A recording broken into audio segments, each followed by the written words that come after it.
ফেরাউনের তরমুজ এভাবে থাপ্পড় দিয়ে চেনা যায় না। তরমুজ ভিতরে কি লাল না সাদা বুঝবেন কিভাবে? এভাবে ঠিক কানে দিবেন, নিচে টুক দিবেন।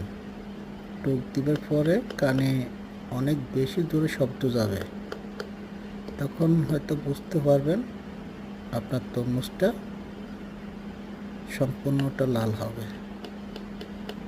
আবার আপনাদেরকে দেখা দিচ্ছি আমি কিভাবে টুক দিতে হবে।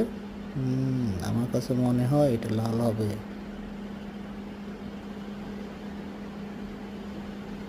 এবার আসুন আপনাদেরকে কাটি আমি দেখাই আসলে কি ফেরাউনের তরমুজটা কি লাল না সাদা।